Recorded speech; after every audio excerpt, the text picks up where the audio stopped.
सम्मानित साथियों, सभी को सादर जय भीम। जब से देश में श्री नरेंद्र मोदी जी देश के प्रधानमंत्री बने हैं और भारतीय जनता पार्टी की सरकार आई है, तब से तमाम नेताओं के द्वारा ये बात उठाई गई कि भारत का संविधान बदल देना चाहिए, मनुस्मृति लागू करना चाहिए। सम्मानित साथियों, जब मनुस्मृति की बात होती है तो हमें उसके विस्तार में भी जाना चाहिए। हालांकि वीडियो बड़ा ना हो जाए, इसलिए बहुत बड़े विस्तार में मैं नहीं जाना चाहता हूँ, पर संक्षेप में ही उसके बारे में बताना चाहता हूँ। मनुस्मृति ये कहती है कि भारत में 4 वर्ण हैं: ब्राह्मण वर्ण, क्षत्रिय वर्ण, वैश्य वर्ण, शूद्र वर्ण। तो ब्राह्मण हम है नहीं, क्षत्रिय हम है नहीं, वैश्य हम है नहीं, तो बचते कौन है? शूद्र। यानी कि जितना भी दलित, पिछड़ा, आदिवासी समाज है वो पूरा का पूरा शूद्र है। अब व्यवस्था क्या है? ऐसी खड़ी हुई व्यवस्था है। इस व्यवस्था में सबसे नीचे है शूद्र, उसके बाद ऊपर है बनिया, उसके ऊपर है ठाकुर, उसके ऊपर है ब्राह्मण। अब जब पंडित जी निकलते हैं तो एक जूता इसको मारते हैं, इसको मारते हैं, फिर इसको मारते हैं, फिर इसको मारते हैं। जब ठाकुर साहब निकलते हैं तो इसको मारते हैं, इसको मारते हैं, फिर जब वैश्य जी निकलते हैं तो इसको मारते हैं, फिर यहाँ पहुंचते हैं। जूते सब खा रहे हैं, बस ये वाला नहीं खा पा रहा है। सम्मानित साथियों, इतना ही नहीं, मनुस्मृति में लिखा है स्त्री शूद्रम न ध्येतानम। स्त्री चाहे किसी भी जाति वर्ण की क्यों ना हो, चाहे वो ब्राह्मणी क्यों ना हो, चाहे वो ठाकुर समाज की क्यों ना हो, चाहे वो वैश्य समाज की क्यों ना हो, किसी भी स्त्री को पढ़ने और लिखने का अधिकार नहीं है और शूद्र समाज को पढ़ने लिखने का अधिकार नहीं है। यानी कि देश की 6743 जातियों को कानून बना करके शिक्षा से रोकने का एक षड्यंत्र है, साजिश है। और हम लोग खुश होते हैं, वो कहते हैं कि हम राम राज्य लेकर के आएंगे, मनुस्मृति लागू करेंगे।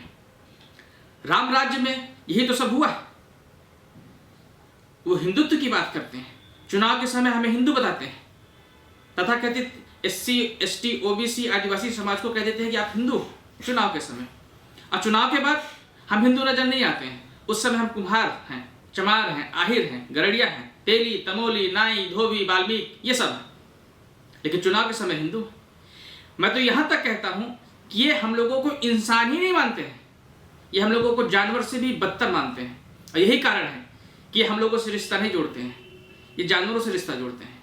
गाय को माँ कहते हैं, सांड को बाप कहते हैं, गधा को फूफा कहते हैं, भैंसा को मौसिया कहते हैं, कुत्ता को जीजा कहते हैं, कुतिया को बहन कहते हैं। ये सब ये इस तरीके से जानवरों से रिश्ता जोड़ते हैं।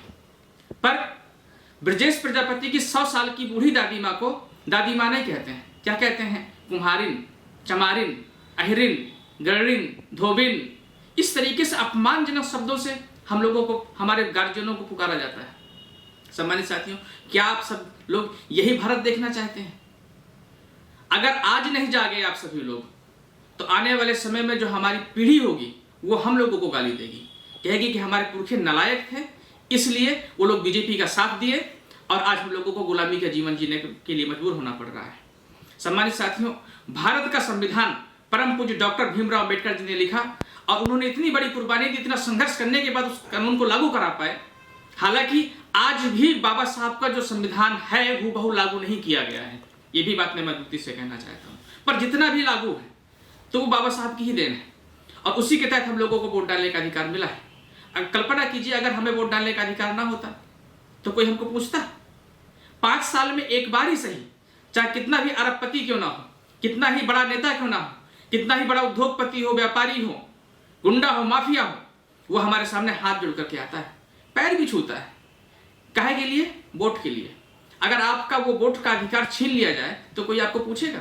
नहीं पूछेगा, कोई हम बिल्कुल नहीं पूछेगा। इसलिए सम्मानित साथियों, भारत के संविधान को बचाना बहुत जरूरी है।